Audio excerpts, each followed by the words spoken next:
But yeah, I guess we'll get into it with Backrooms. Before we get into the review, how did you come across Backrooms? Because the interesting thing for me is I never knew about its creepypasta origins. Much like Slender Man, I only became aware of it once it became a video game. At least the early set of video games that was dropping, I think around like what when I started seeing Slender Man, I think it might have been like what 20 between 2012 and 2014. I want to say closer to 2014. And then obviously they made that movie which was garbage. But the problem was by the time that came out, it was how many years too late and there was nothing there. But I think I'd seen bits and bobs about Backrooms here and there. I'd seen the first found footage film that the director of the big budget film had made, and it's an effective short. Like if you only just watch that one, it's just shy of I think 10 minutes long, but it's creepy, it's atmospheric, it has a lot of the DNA that they brought into the big movie version. But I was like, okay, having seen that one short, because I didn't want to watch the rest of the other ones, I was like, okay, let me just get a taste for what this is. It's an impressive thing, and I read a little bit about the origins of the creepypasta and how interesting it sounds on paper. So yeah, that's how I found out about it. Like, Vincent, how did you come across it? Well, just the same way as everybody else, you know how like internet lore happens, right? With the like Slender Man and that type of thing. With Backrooms, you scroll around and somebody posts something pretty creepy, to the point where internet lore kind of bridges that weird liminal space between urban legend and actual internet bullshit that's like created by everybody, like thinking it's like, oh, it's like some sort of like real creepy curse that's happening, right? Especially during us elder millennial side of things, like in back in the old days, where all you really had was Snopes.com to like verify like if it's real or not.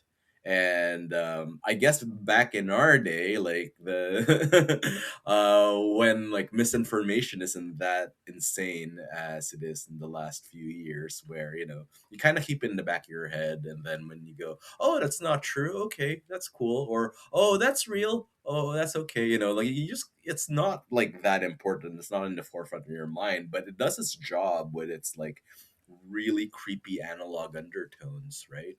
So for me, yeah, that's basically like how Backrooms was. I may have come across like with the short films and whatnot, but like for me it's more of like those things that you pass by and you go, oh, that's creepy, and then okay, what's the next cat video, right?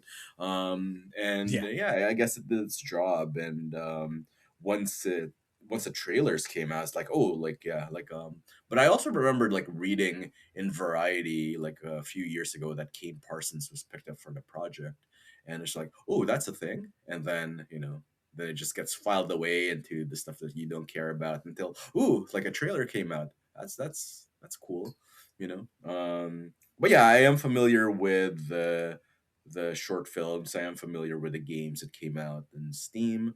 Never really played it, so just kind of like, I didn't come across this film completely fresh, like Iron Lung, for example, or Yeah. even Exit 8. Like Exit 8 like was completely new to me.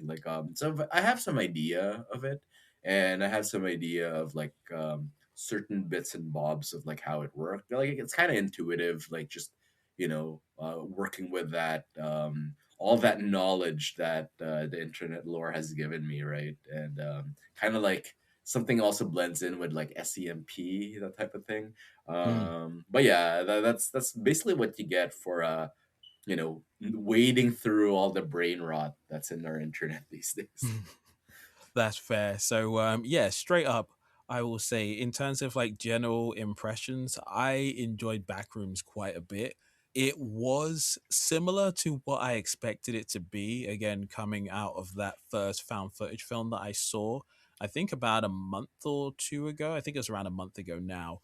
But it was just as eerie, strange, and compelling as I would have hoped, but there was also a lot of extra stuff that they implemented into this film that I didn't expect, because with at least the short film, there wasn't much in the narrative department. There wasn't much going on in the character department. So this film sort of developed a whole extra chunk of stuff for the feature. And I feel like that worked. It definitely takes some time for the film to get going. And I wouldn't describe it as slow. It's more so just that it's laying the foundation, but once the momentum starts, the film really gets going, and it just evolves, gets more layered, and just gets stranger. Again, I have to be very careful with my choice of words at the moment, but I found it very compelling, especially from the direction, the set design, just the way the whole thing is designed. And there's a lot of questions about what is, how is, and why is everything in this damn film. But I find that intriguing. And it's not in that way where you're just like, okay, I'm unsatisfied by what I'm being given. I'm actually compelled to want to know more. And it's vague in a way where it's like, I'm not sure if this film is going to supply me with answers, so I may have to fill in the gaps myself, but it's that sort of endless possibilities of what this could be that I found very fun. Well, fun is probably not the choice of word. It's like creepy yet like, entertaining. So yeah, that's my general impressions. How about you?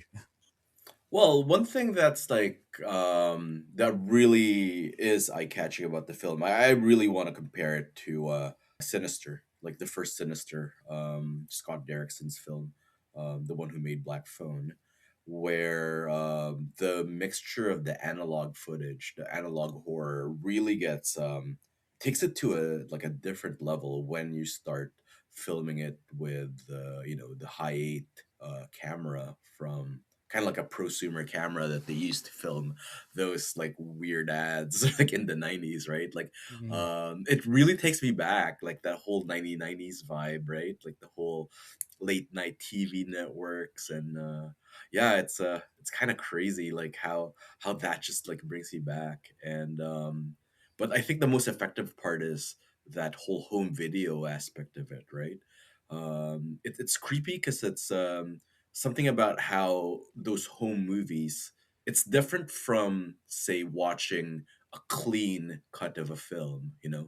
That is a film, and then your brain kind of runs into either like 24 frames per second or 30 frames per second, where you just you enter this liminal state of like a suspension of disbelief while your brain still thinks it's kind of real. Whereas like a high eight film, you know that it's real, like it's something that you filmed, it's something that somebody else filmed, somebody from the real world, not this Hollywood magic, right? It's unedited, it's unfiltered. I guess that's what that's what like Blair Witch Project and even like Cannibal Holocaust, the grandfathers of the found footage genre, come to life, because like your brain thinks it's real. And I think those are the most effective parts of the film, where you're like, oh, like the sheer terror, the sheer anticipation, the sheer anxiety of what's going to happen, right? Like it's you're in a liminal space, literal liminal space, where like you don't know what the hell's going on. And then you don't know what to expect. And it's just how creepy like all this blank space, all this white space gives you, right? And then there's also like dark spots where you're like, what's lurking in the corners? Like those are like the best parts of the film. The actors did a really good job with what they're given, right? Chiwetel Ejiofor and Renate Reigns, Norwegian actress, like Mary and Clark, Clark and Mary. They're the big standouts of the film, I would say. They're really fantastic, and when they take the screen, they really they really eat up the scenery. And once face to face, these two actors, both prominent in their own right, they're great playing off each other with the real bombastic take of Chiwetel Ejiofor, and the more nuanced take of Renate. Mary's character really comes into light, and I think those are the best like parts of the film. Yeah, and just mirroring what you said, the whole exploration aspect kind of gets, I wouldn't say tedious, but like they do take their time, a bit too much time, where you're like, okay, what's going on next?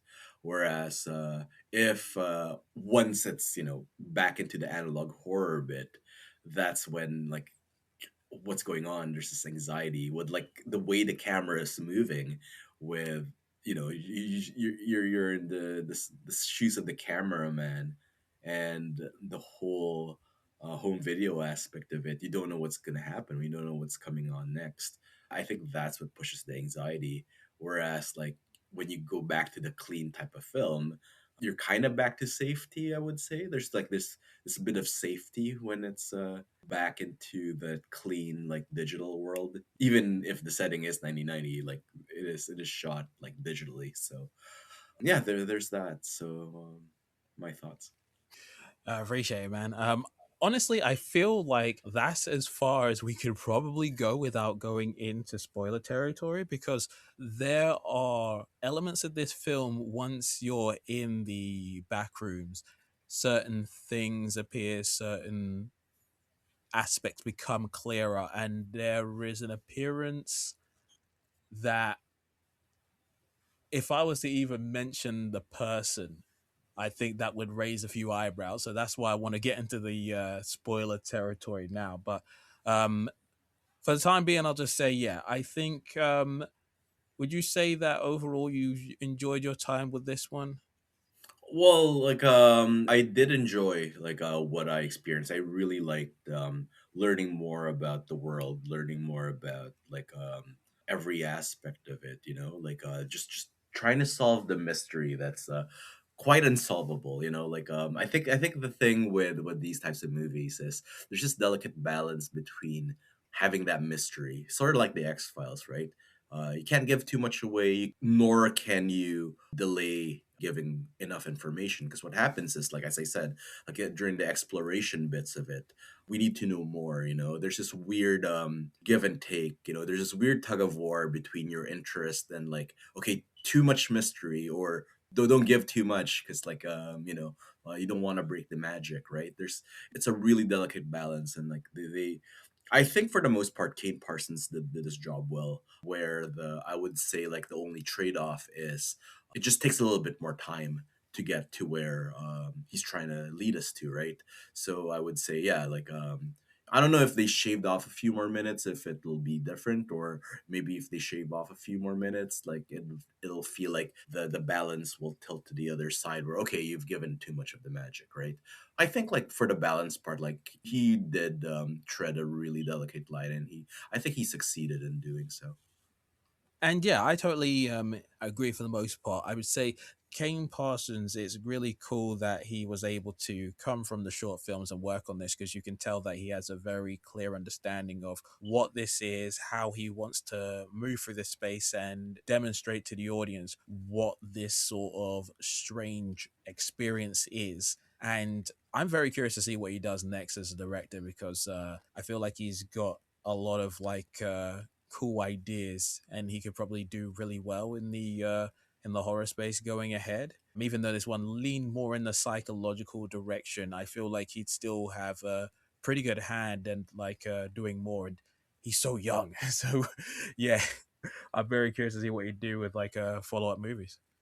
Yeah. Like yeah, as you said, one thing that he really works well with, being the person that actually like popularized the genre, right? Popularized the whole idea of the back rooms.